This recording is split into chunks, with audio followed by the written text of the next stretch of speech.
pleasure to introduce today's speaker, Theo Triantafyllidis. Theo was born in Athens in 1988 and is based in Los Angeles. He creates expansive worlds and complex systems where the virtual and the physical merge in uncanny, absurd, and poetic ways. These are often manifested as performances, virtual and augmented reality experiences, games, and interactive installations.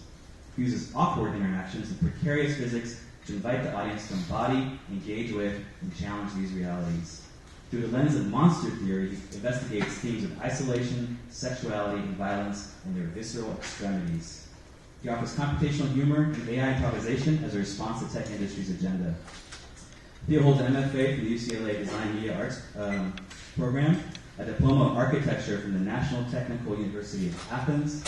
He has shown work in museums, including the Hammer Museum in LA, NRW Forum in Dusseldorf, Germany, and various galleries such as Meredith Rosen, the Breeder, Eduardo Secchi, and Transfer Gallery.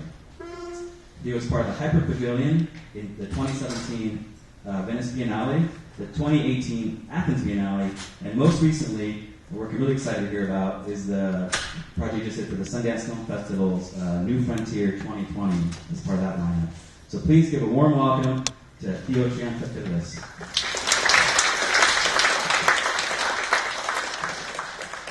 Hi everyone.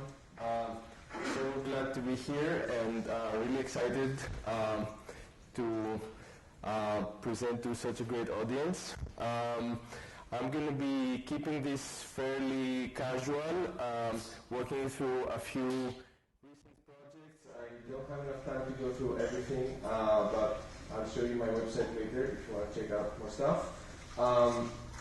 And then, yeah, feel free to interrupt if you really feel like it. I'm going to be trying to show a little bit of the process and behind the scenes for a lot of these projects, just to give you an idea of what was I thinking while doing them, and sort of explaining the process of working with technology, as I'm sure a lot of you are probably familiar with, and it's something that you might also be struggling with. So I'm going to start with this project called Still Life with Yum Yums. It's a live simulation piece. It's actually my first piece that is in this realm. It's using a game engine.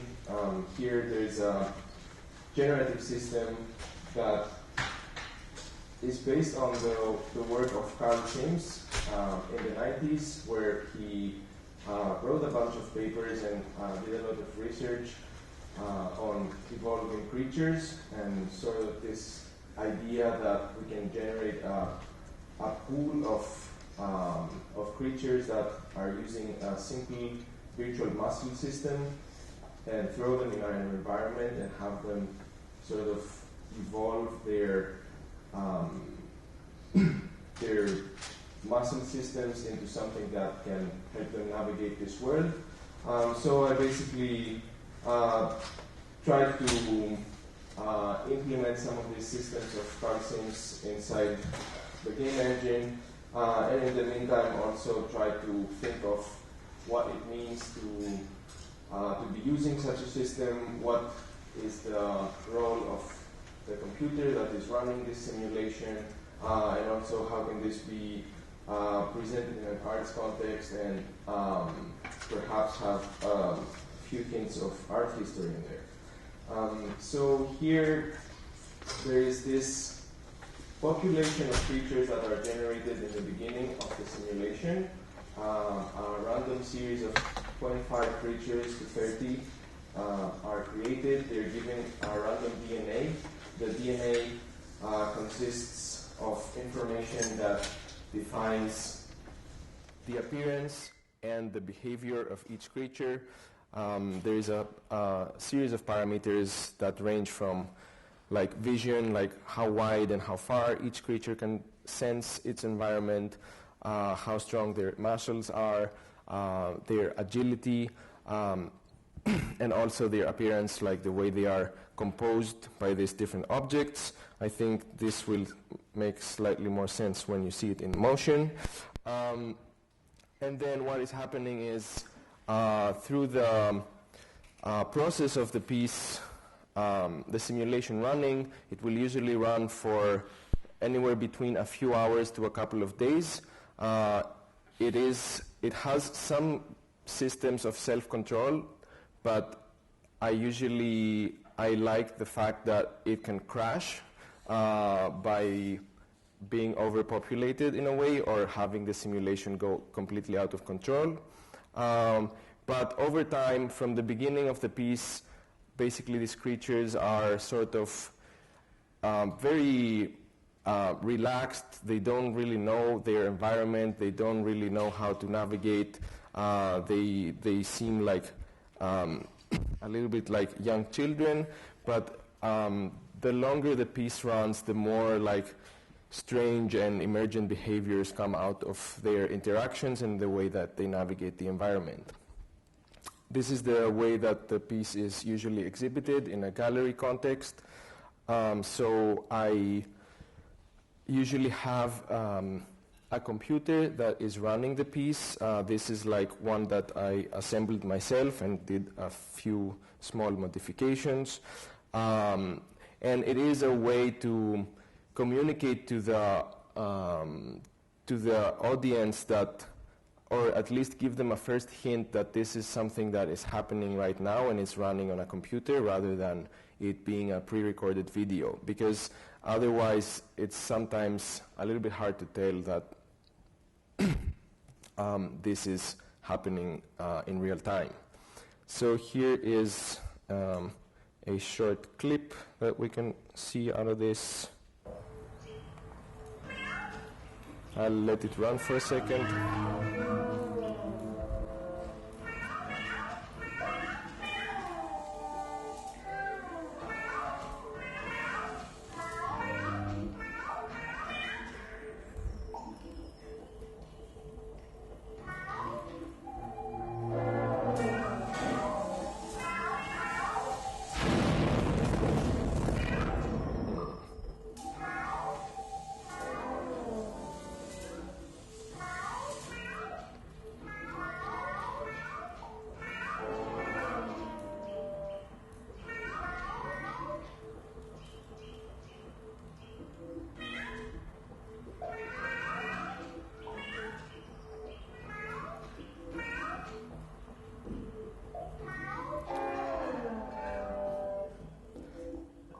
Okay, so let me explain a little bit what's happening here.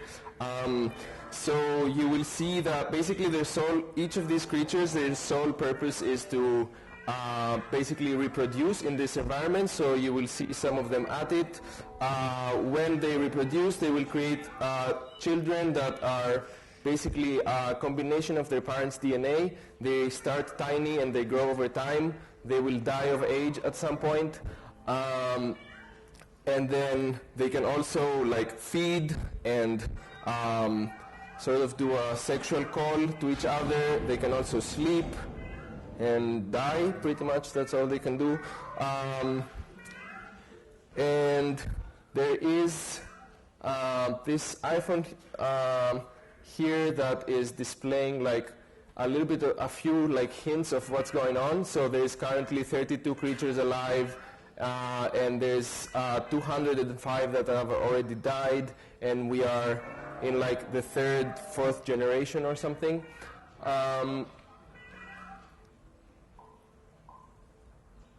Yeah, and there is also, you might have noticed this red sausage-like creature that is flying above them. This is an evil overlord that sort of tries to keep the population under control. But it's not always very successful at doing that. So whenever it sees like sort of either a specific strain of DNA that is over-dominating the experiment, it will try to pull it away. Or if it sees like a gigantic orgy, it will try to somehow stop it. Yeah, and this is kind of how it runs. It will like occasionally get really insane and overpopulated, and sometimes very like calm and peaceful. Yeah, and this sort of led me to another one of these works, also a live simulation. This is called How to Everything. Here it's a little bit different. We have again, a population of, or a library of objects, some of them more complex and with a lot of behaviors that are attached to them, and some of them simpler, that work more as set objects. And what happens is this simulation is going to randomly pick a few of these objects from the library and throw them together, and then their behaviors are going to be let loose. So a lot of different interactions are going to happen between these objects based on their behaviors. And then through all these different combinations of objects, we have like pretty wide variety of different situations that will occur. That was also, that's not a good sign. Basically, there was also this idea that was interesting for me at that moment, which was looking at YouTube videos and this sort of emergent way that people would edit videos for YouTube using these really fast, non-sequitur cuts between things. I don't know if any of you are familiar with that YouTube channel, How to Basic, but yeah, doing like a lot of like really fast cuts of seemingly non-connected scenes, and that seemed to somehow really feed the appetite of YouTube users and create this very engaging content. So I was at the same time sort of trying to see if I could recreate that kind of sensation but stretch it out for a really like infinite amount of time. Like what if you had a video that would constantly be trying to catch your attention. This was exhibited sometimes as a screen piece, sometimes as a projection. Here it's projected in really large scale in the Venice Biennale. Let me see if I actually have internet.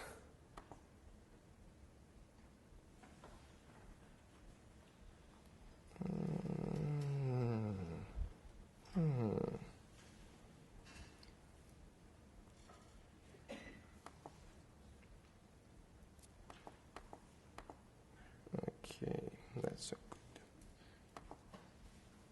Should I try a different one of these? Log into my hotspot.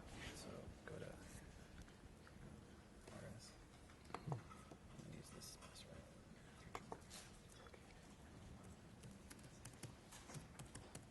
You sure about this? Yes. Okay. Thanks.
So a few other things here. I was also really interested in dealing with this sort of pictorial space of the screen or the projection, depending on the case. So you will see there is a lot of this kind of merging of 3D and 2D content. Also thinking about this space of the screen as a very narrow stage, basically. So I guess this work is in some ways theatrical, but at the same time, like with the use of the brushstrokes and a few of these two-dimensional elements, I'm trying to sort of confuse a little bit this distinction between the different planes in this sort of thick screen surface.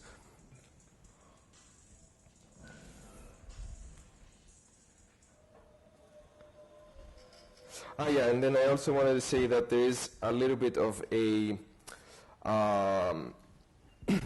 of an overall arc to the simulation itself. So I think about it as a sort of hyper intelligence that is controlling the whole simulation, and that is deciding on whether to or on how to pace the simulation, basically. So sometimes you might notice that it becomes like more extreme and violent and faster cuts and more things being thrown at the scenes, and sometimes it becomes slower and more poetic, and there's fewer things and it's more contemplative in a way. Slightly different direction. This is a video game I developed with my friend and collaborator Alex Rickett. We were commissioned to do this for Adult Swim, the Adult Swim website.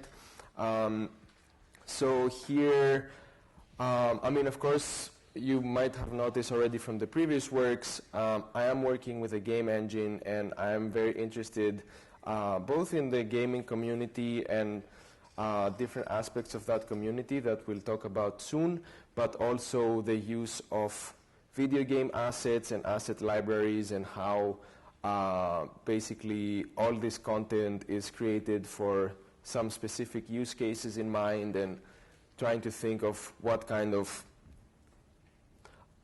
properties and qualities are embedded within these three-dimensional assets.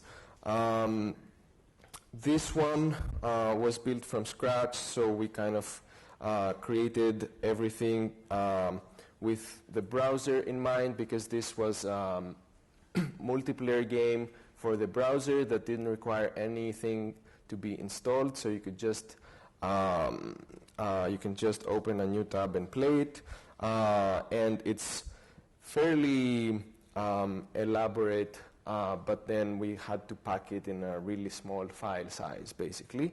So all these assets are very optimized to run on the web browser. So this is a multiplayer game, up to 8 players in a single room, maximum of 1,000 players or so in multiple rooms. It's a competitive gecko climbing sports game. We did later show it as an art installation. This is in the video game art festival, in the art game festival in the Hammer Museum. We showed it as a 2-people cage, and we had this whole tournament set up where we basically handed out this fake gecko money because we couldn't use real money, and we had a bunch of volunteers that were willing to play the game. We had an MC who was presenting the match, and he was doing live commentary, and we had all the players playing couples in tournament style, getting locked in that cage while they play. So really enforcing the competitive aspects of the game, and the crowd basically placing bets on the players that they were supporting. And this is a short trailer. You can get a sense of the gameplay.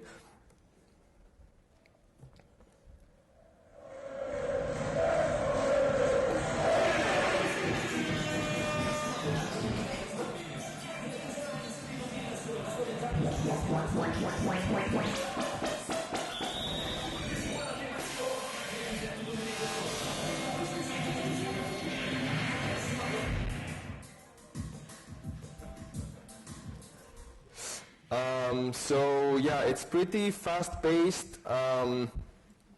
Basically, there's two game mechanics which are very contradictory, and that made it pretty hard to play. One was that you're a gecko, so you can stick to everything. So you could, it's a really like free game controller where you can climb around objects, walk upside down, go anywhere you want. Of course, this is super disorienting, and as if this wasn't disorienting enough, you can also puke these objects and create bridges. So players had to create these mega structures in order to play this game that was sort of capture the flag. Basically, you had to capture these different points in space, and the player who got the best score won. There was also lasers and other stuff that you could do. Yeah, so it's like really fast-paced and really disorienting. Some people loved it, most people hated it. And then another twist, I guess, is moving a little bit into virtual reality and thinking about a few of the similar ideas that I was thinking about in this earlier work, but try to think about them in space as this like immersive, real-time situations. I did a few VR pieces before this one, but this was when I was thinking a little bit about the digital sublime and thinking about the possibility of doing site-specific work in virtual reality. And I was also interested in augmented reality, but the technology was not exactly there at the time, and also I was somehow more interested in doing something that is site-specific, but at the same time, with the headset, sort of completely detaching us from the real scene. So this is a virtual reality experience that started as an on-site experiment. I took a whole VR headset with a computer and a fuel generator out in the desert in Joshua Tree near Los Angeles. I later found out that the Vive headset doesn't work very well under the sun. I also burned it. But we got some interesting stuff out of it. Basically, we did a quick 3D scan of the area. I don't know if you're familiar with the technique of photogrammetry, but basically we used a drone and a few cameras to capture like thousands of images of this specific real location that was processed through through software to create this fairly realistic 3D scene out of the actual location that has the real scale and textures and a certain illusion of materiality that comes from the capture. And then I overlaid that on top of the physical location and went in VR trying to see what it does to the mind, like what this kind of situation does to the mind, and how these small differences between, or big differences between the physical space and the representation of it as a 3D scan and all the different mismatches that the two had would create in the perception of the space. So it was interesting to be in that location and feel like feel the heat of the sun on my skin and the gravel or the sand in my feet and the wind, and have this kind of whole body experience while wearing a headset and being completely detached from that, and having this a lot of weird moments of misalignment between the two. And what I did then was sort of, this is some behind the scenes, some of the drone footage and 360 imagery. That's, trying to look at these 3D plants. This is the first pass of the photogrammetry process, where you can see all the different camera angles and a first reconstruction of the scene. Before I get into that, so then I tried to make a VR experience that tries to communicate the kind of sensations that I had through this process and through this experiment as a standalone VR piece. Of course, I had to shift it a notch from that as well, so I came up with this idea of reintroducing some of these creatures from my earlier works and sort of having them populate the scene. And there was a secondary sort of exploration going on in this piece, which had to do with this idea of embodiment in virtual space. So if you're familiar with the VR headset, by default, and especially in those early experiences, it was assumed that the player didn't have a virtual body. So you would enter a space and you would basically be this floating camera in space. In best case scenarios, you had two controllers that you were holding in your hands that would start to indicate where some of the rest of the body will be. And then also in 360 video and narrative 360 VR pieces, sometimes you would be thrown inside a scene where people would be acting a certain scene, and you were automatically believed to be this invisible presence, that you were there witnessing the scene from a very first-person view, but at the same time nobody was acknowledging that you're there, and there was nothing to indicate that you have a body in that space. And this, sometimes it was taken for granted, sometimes it would create a very odd sensation of this ghostly presence in the VR environments. So if we take a look at this,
so basically what would happen through the experience is that first you would be left alone in this virtual environment, kind of contemplating how realistic all this 3D is, and then slowly these creatures would appear in your surrounding. They would be very shy in the beginning, so if you try to look at them, they would hide, but then start crawling around you, behind you.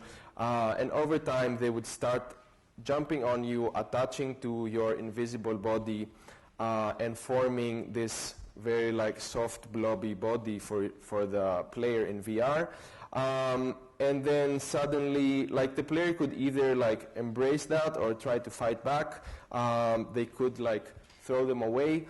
But over time, these would start popping away and disappearing again. So the player would be left without a body again. But most people who tried this experience would later say that they really had a very visceral reaction of feeling that their body is like appearing and then basically getting destroyed in a way. So yeah, I was trying to mess with some of these ideas. And then both the performative aspects of this work, there's also like a 360 video of me, of the documentation of the same experience in the desert. It gets very meta. And then this part, together with these questions about embodiment in virtual reality, sort of slowly led me to this next series of works in 2018, the role play series. So there were a few different things that got this project started. One of them was that at the time I didn't have a artist studio. I had one guest bedroom that I was using as a studio that could barely fit the VR setup. And I was always imagining of like being a cool sculptor and being able to do really big sculptures and fabrication stuff. And then also sort of from the other angle, trying to think about embodiment in VR and trying to think about an avatar that would be challenging and exciting for me to work with in virtual reality. So I just used one of the software out there that's available for creating humanoid 3D models called DAZ3D. Many of you might be familiar with it. And one of the interesting things about this software is that it basically has parameterized the whole, or attempted to parameterize the whole of the human body into parameters such as male and female from 1 to 100, and including like orc, elf, magic, pregnancy, breast size, breast pointiness, nails, feet, and all that kind of stuff. And the process of creating characters in this software is just going there and tweaking all these parameters until you find something that somehow makes sense. So this is what made sense for me. And then I was also interested in orcs in popular culture and in fantasy. I mean, maybe the orcs in Lord of the Rings are the most famous example, but also World of Warcraft and the use of this sort of characters in games. And I was always really interested in the sort of engineering talent that these characters have, but at the same time, the way that they are portrayed as like really stupid and really like fodder for gigantic battles. They were always portrayed as really stupid, basically. And then I was asked to do a solo show in Meredith Rosen Gallery in New York, which didn't exist at the time. It was under construction. So I basically put all of that together in my mind, and I was like, okay, I'm going to make a virtual studio inside this gallery that doesn't exist yet. I'm going to be this orc. I'm going to make some big sculptures like I always wanted, and then once the gallery is ready, I'm going to go and show them. And then I started developing my artist studio and recreating the space out of the architectural drawings of how the space was going to be like. I started bringing in a lot of materials. Some I modeled from scratch, some I sourced from various like video game assets, and tried to do a series. It started as a series of simple exercises. Like in the beginning, I was basically wearing or being this character in virtual reality. I made a very DIY motion capture suit in combination with a VR headset. I could basically be in VR, have a virtual mirror in front of me, and be this character. And I could also look down on my body and look at my hands and really, like after a while, really become like attached and sort of started merging with this character.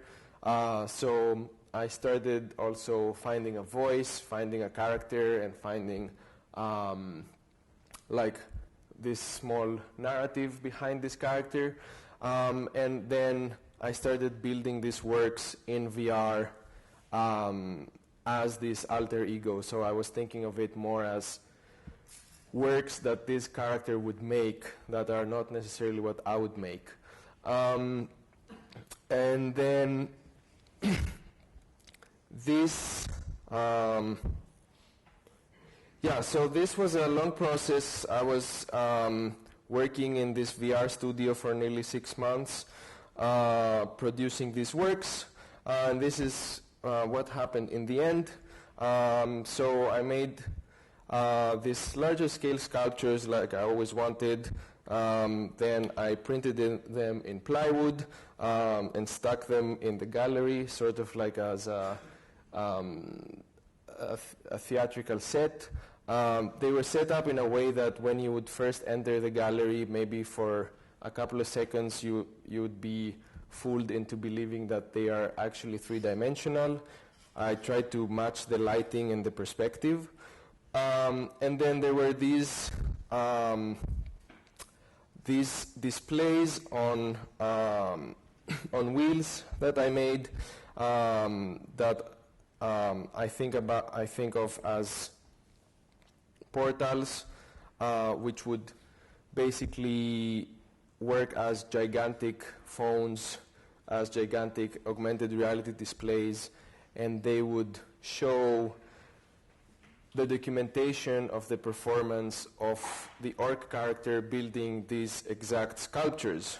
Okay, this is starting to be very nonsensical, but hang on in there for a second. This is the back of the sculptures, so they were very obviously sort of fake sculptures, and these are the mobile monitors. There were 2 of them. I guess part of the sculptural aspects of these monitor displays was, on the one hand, I wanted them to still feel like the orc character had made these contraptions, and also I guess this is part of most of my work, I wanted all the technology behind it to be very visible and readable. So ideally, someone would be able to look at this and sort of decipher how it works. This is a close-up. Lots of cables, lots of cable ties.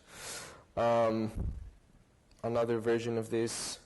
Here you can see a little bit that this was print on plywood, so there was also this combination of 3D textures together with the texture of the actual plywood that would create some interesting situations here when you would look at the sculptures from up close. And this is a video of how this worked.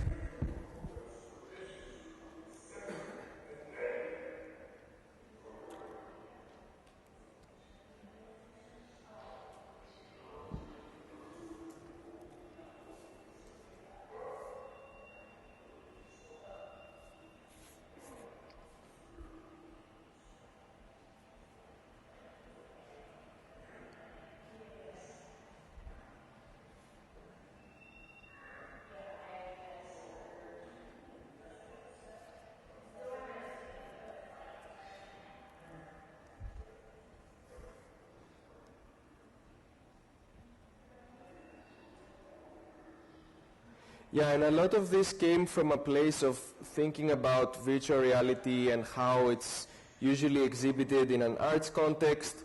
Many of you might have seen like VR works exhibited in galleries or museums where there's usually a long line of people waiting, and like someone has to wear like a sweaty headset and feel they're gonna get pink eye and have like their eyelashes scrubbing against the lenses and all that beautiful stuff that comes with VR. So I tried to, and also I guess more importantly, VR becomes this very solo experience where suddenly you are detached from the exhibition space, detached from what is happening, and become isolated, which can be powerful and beautiful in its own ways, but I thought it wouldn't work in this situation. So I thought of these portable displays as a more like collaborative way of showing or experiencing VR work. And then this also became sort of these displays, because of their scale and their function, and also because the character in the performance capture would move around the space a lot, so it started becoming a little bit of a game of finding where the character is currently in order to follow along with what is going on. And because of the scale, it's usually 2 people are required to actually move this display around, so it became more of a choreography and a thing that 2 people had to do at the same time. And other people can also watch while that's happening, of course. Another piece from this series is called Painting. And again, it's this kind of clash of different mediums and different techniques. This is a large 3-plywood panel with these acrylic overlays and a display. This is a close-up, and the display was also showing the documentation of this painting actually being made. A big part of this conversation is like dealing with this surface, like, we perceive space and then have to place our ideas 2-dimensionally on a painting. That's hard.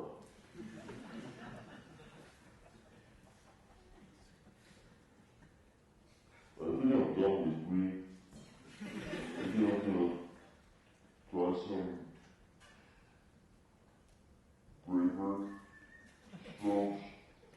Maybe something like this.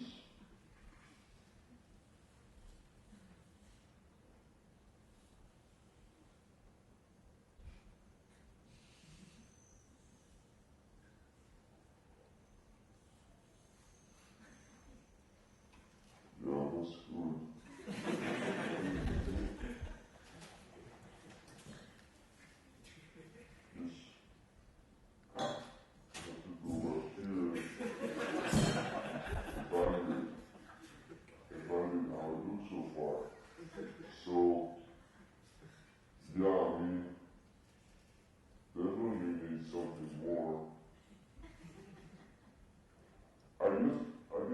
Part of this conversation is like about the artist's body and these like gestures that are somehow expressing the embodiment of the pain. Is that right?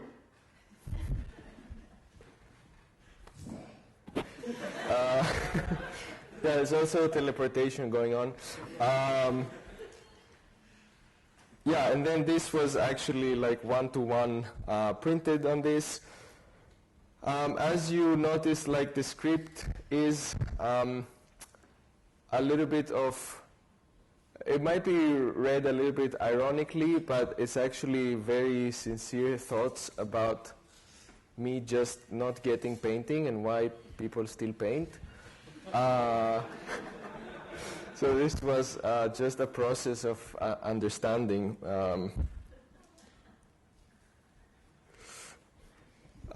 This led into a few more experiments in mixed reality and these ideas of embodiment and these ideas of just merging this, overlaying these different types of spaces, physical and digital. These are a couple of smaller experiments, I guess, from the studio.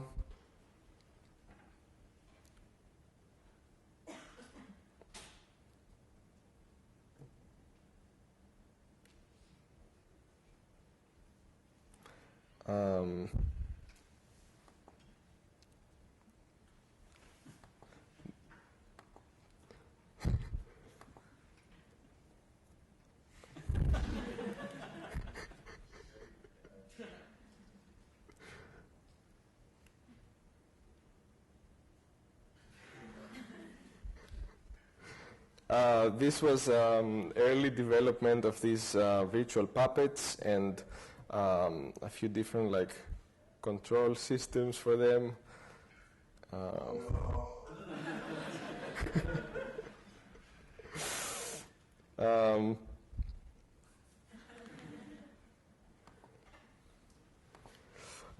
Yeah, and then I was trying to think of ways to combine all these different ideas that were in my mind and in my studio at the time, and also thinking about this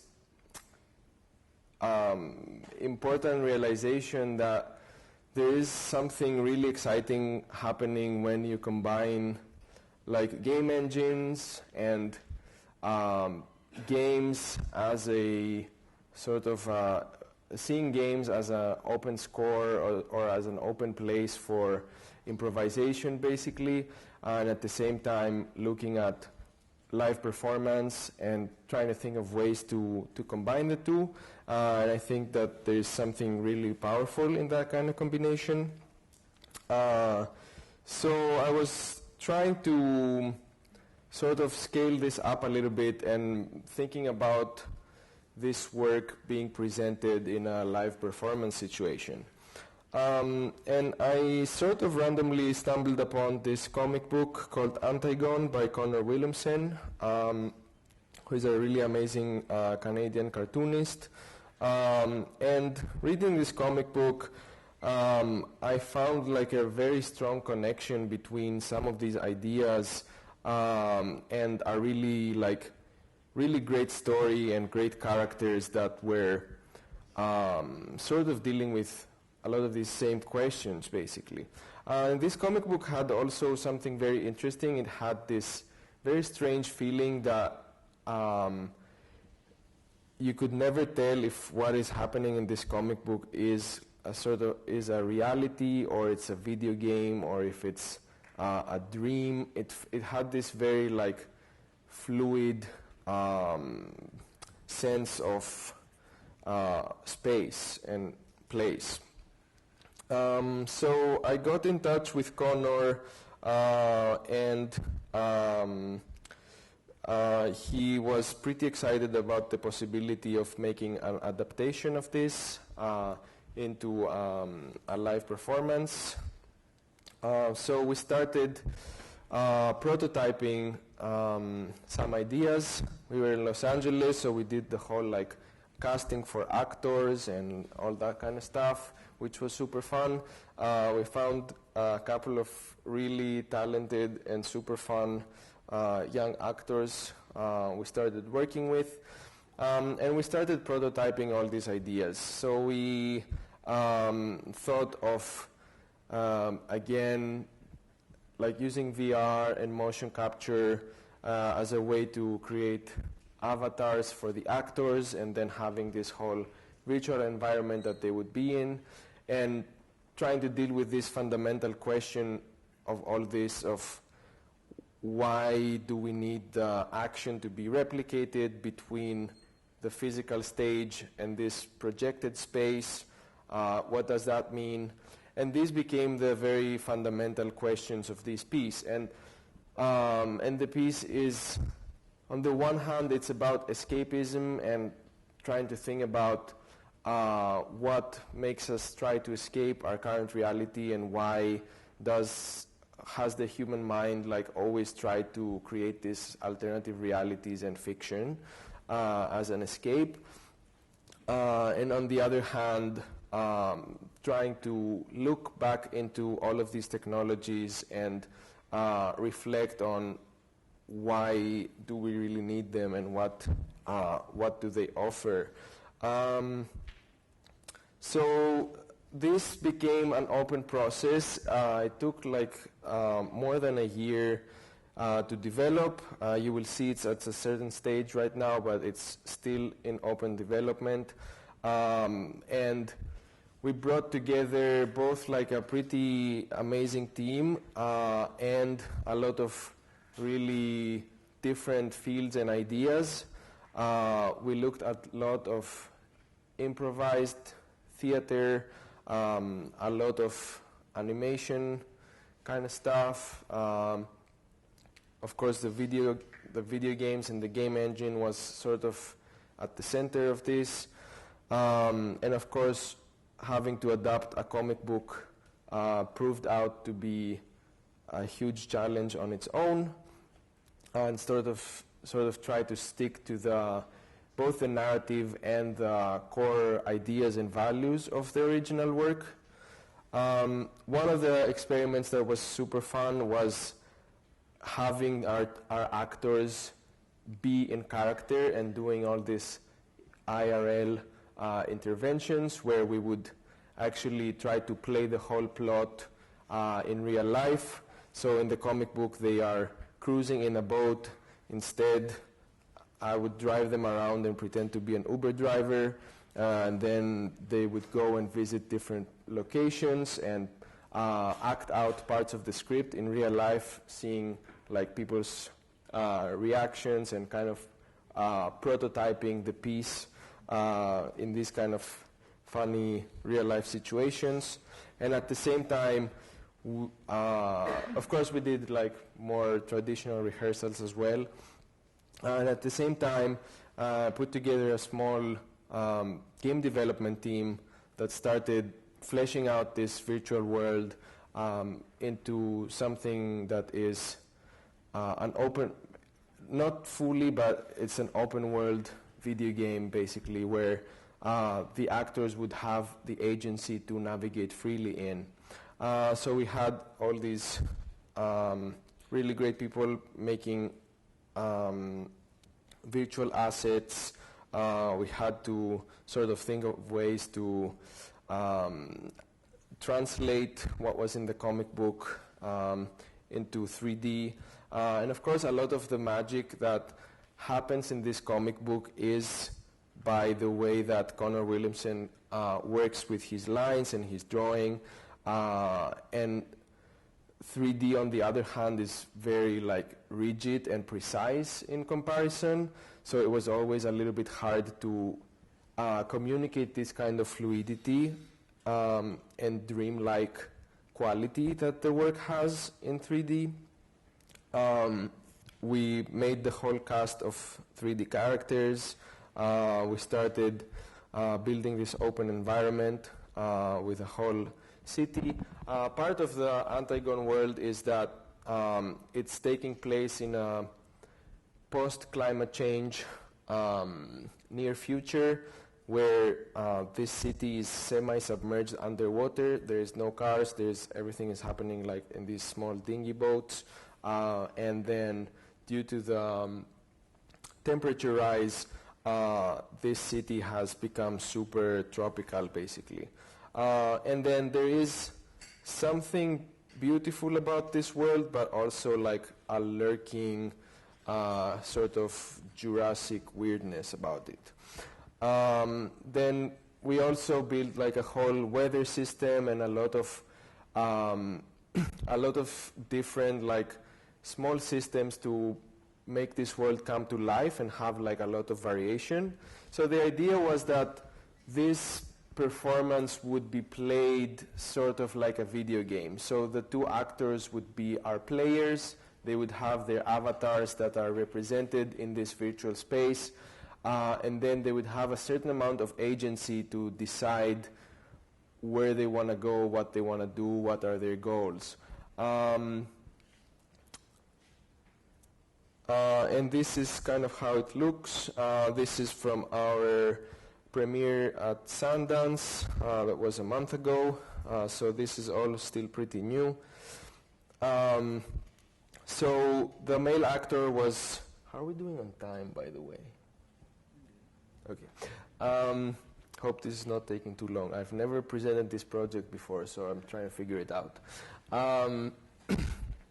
So the male actor is constantly in VR, so he's sort of blindfolded from the physical stage and he can never see the audience, which is pretty odd for an actor. But then he had like, he could navigate the boat and sort of help communicate the virtual scene to the female protagonist, and then the female protagonist, the female protagonist had a motion capture suit, so she had an avatar, but then she would communicate to the virtual scene through this projection together with the audience, and she would be much more grounded in the physical stage. And then we did a lot of things to play with this whole situation, basically. There were a lot of moments where there would be secondary characters that are only in the projection, and the actors would directly like turn their backs at the audience and engage with these virtual characters. There would be all these moments where they could navigate freely with their boat and pick different locations. And then there were some moments which were more like cinematic, where the actors would be off stage, and then the projection would take over, and there would be these like simulated scenes and a lot of like real-time stuff going on. And then there were some other characters that were only on stage without a virtual counterpart. This is a drug dealer that is presenting a few different options for them. Yeah, a few more shots.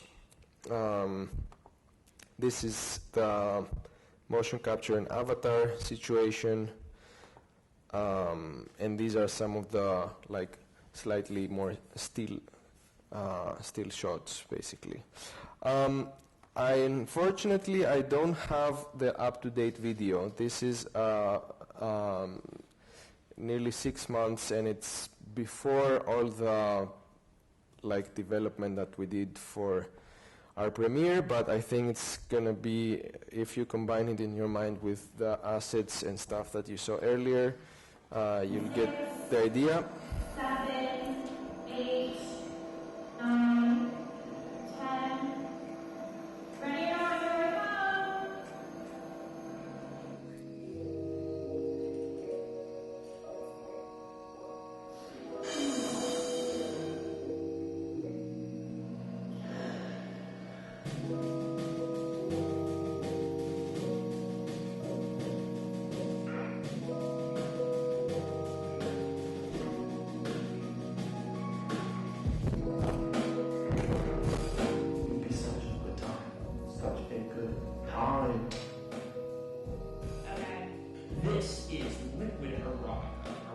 This would make a documentary on plant pollination seem overwhelmingly obscene. You're looking directly at the moon, and it's so bright and it's so big. I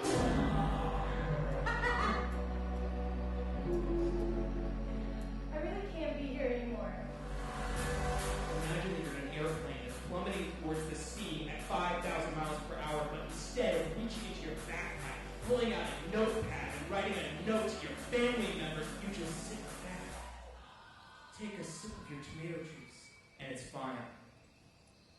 It's perfect, actually.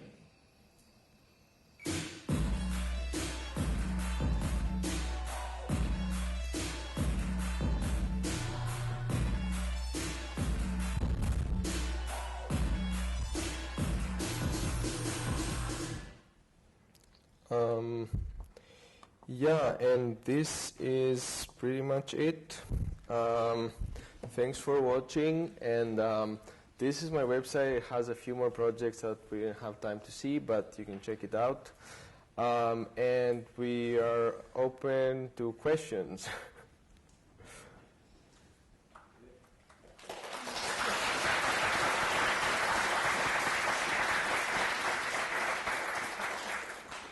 Please wait for the microphone to ask me your question.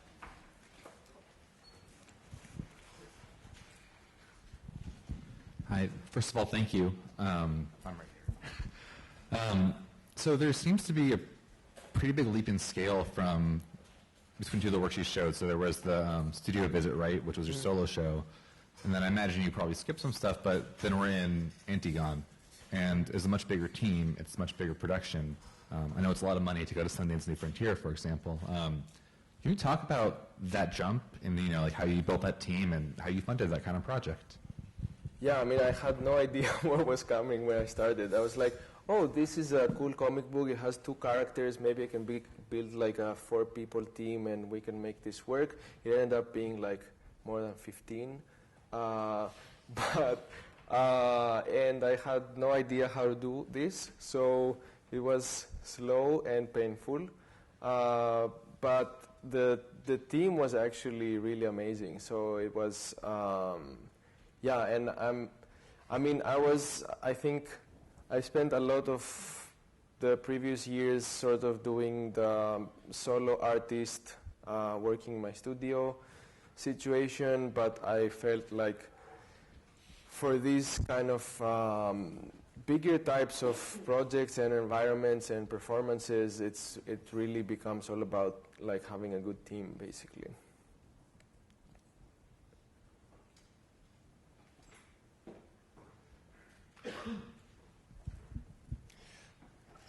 What digital applications were you using to kind of grasp like 3D digital design, like as you began? I have a background in architecture, so I was sort of familiar with the basics of 3D software jumping into this, but I did Design Media Arts MFA in UCLA, and that's where I kind of discovered game engines, basically, and that was a really big breakthrough for me because I realized that I could be doing all of this 3D stuff, but then have this kind of real-time interaction that seemed really exciting and still is.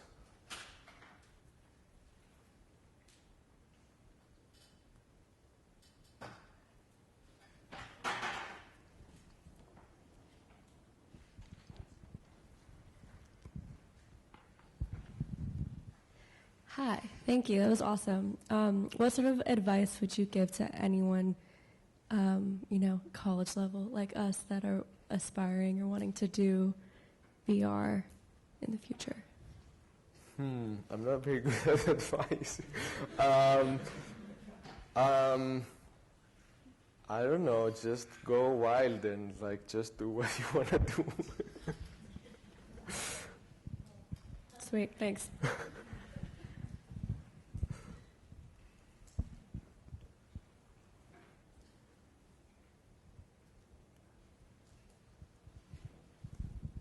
You've mentioned using game development programs and such, but you haven't brought up any specific names. Do you use Unity or what do you use? So much branding. All of this is in Unity. Thanks.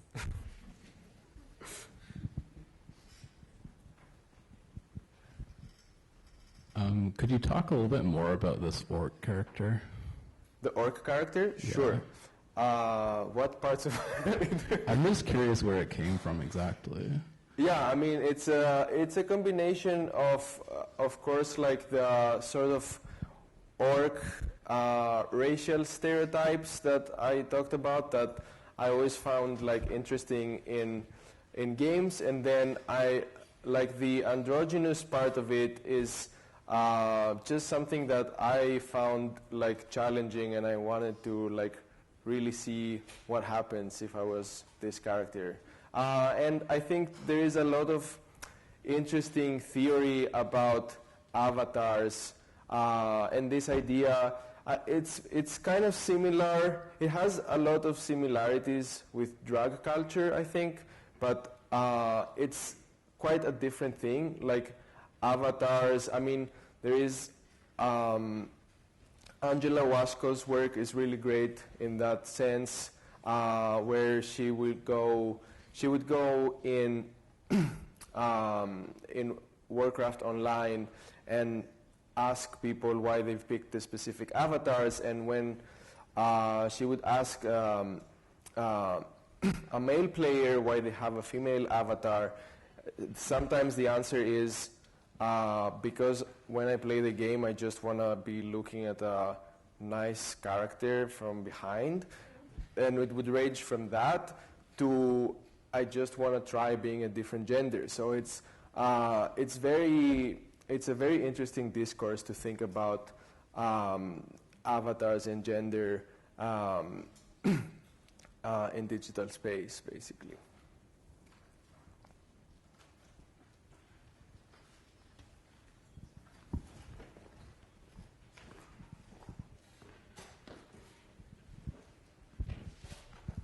For your gallery project, what was the longest period of time you spent in VR?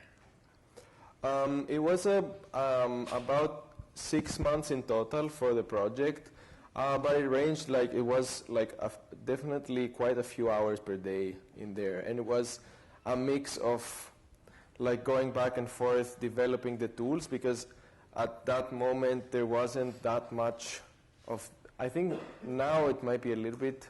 It's only 2 years, but it might be a little bit easier to do a lot of this stuff. But I kind of had to write all the scripting part of it, and all the tools for doing the motion capture inside Unity and all that stuff. So it was a lot of game development time versus time in VR actually sculpting stuff and trying the avatar and all that. But it was definitely a really long time in VR.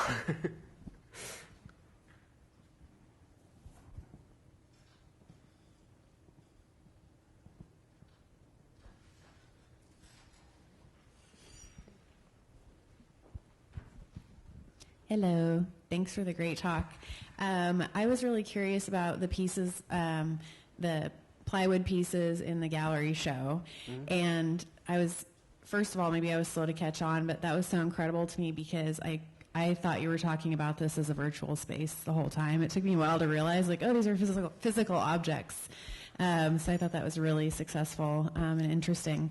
But when you talked about printing out the virtual design or kind of applique onto the plywood, can you talk about that process? Because that was sort of intriguing to me to see how you would transfer the digital onto the plywood.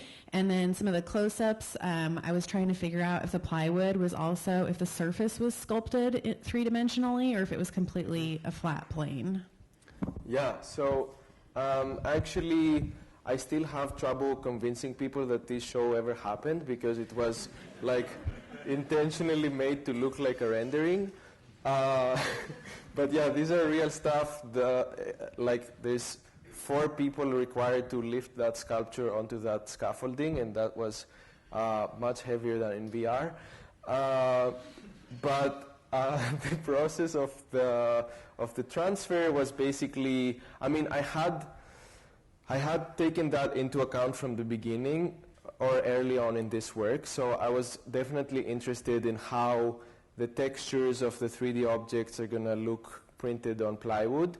But basically, the prints were made in a large flatbed printer. There was also a white ink layer that was printed first to sort of decide in what parts of the print we would see the plywood grain and like the wood grain, and in what parts it would feel more like a print on paper. And then all the colors were printed on top. So there's a sort of sense of transparency where at some points you can see more of the wood, and at some points you feel it seems much more like a digital print. And that was part of it.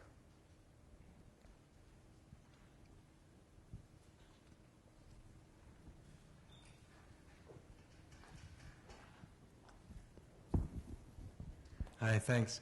I really liked that you brought up Carl Sims right at the beginning. I don't know if many people know the reference, but I love the reference to that work. I wondered if there were any, like, that first body of work I almost think is like Carl Sims meets John Cage or something. Like you you actually used the phrase open score. And I wondered if there were other artists, either digital or prior, that also influenced your thinking as you were on your trajectory. Yeah, I mean, John Cage, of course, and generally also, I guess the Fluxus movement, and then I kind of see myself as, or that's kind of when I made the transition from architecture to art was through net art, basically, so I see myself very much like in the continuity of that discourse, like net art and post-internet art. But I think that when I was actually doing a lot of this work, I think that there is like a small community now of artists that are working primarily in game engines and in VR, and I think that my work has now shifted a little bit in that direction.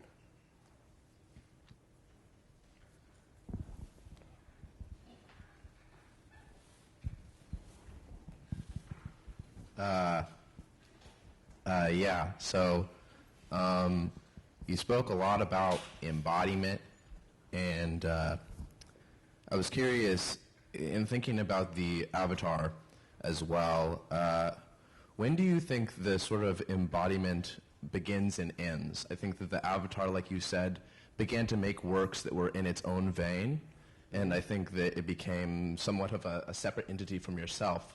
And in the Anti-Gon project there, as you spoke, say, characters that were on the stage, some that were half on the stage and half on the screen, and then characters which were wholly on the screen. So how do you kind of conceive that relationship between what is on the screen and what is like physically embodied, and when does that separation sort of dissolve? Yeah, that's, I mean, that is an open question through this work. I think I can't say that I've figured it out, but it's I think there's definitely something very like interesting and exciting happening in that shift where you are I mean, for me it was that moment where starting with the orc character, being in VR and looking at myself in a virtual mirror as this character made such a stronger connection than I ever had before with video game avatars. But at the same time, there's like people can say that they can play Super Mario in Super Nintendo and they're already like connected with their avatar in a way. So it's a very strange type of connection that our brains are capable of doing, I guess.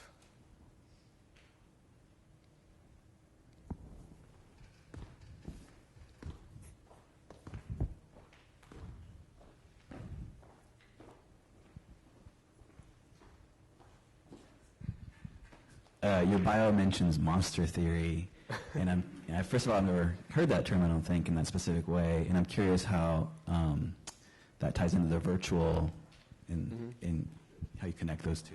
Yeah, I'm very interested in monster theory. I mean, it's not maybe very well reflected in the works that I've selected for today, but it's also something that I'm slowly getting more into.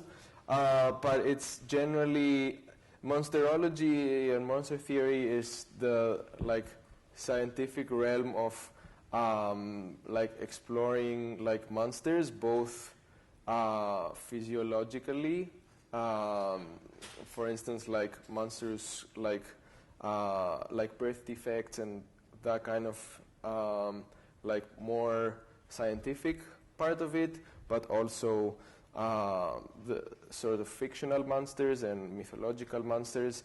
But I'm mostly interested, I'm excited about this realm, of course, like formally in a way, but also I'm mostly excited about the aspects of it where basically monsters and maybe even the horror genre is sort of trying to stretch human nature to its extremes and sort of seeing what happens as a thought experiment and then looking back at ourselves and seeing like whether we found something out about us through that exaggeration, basically.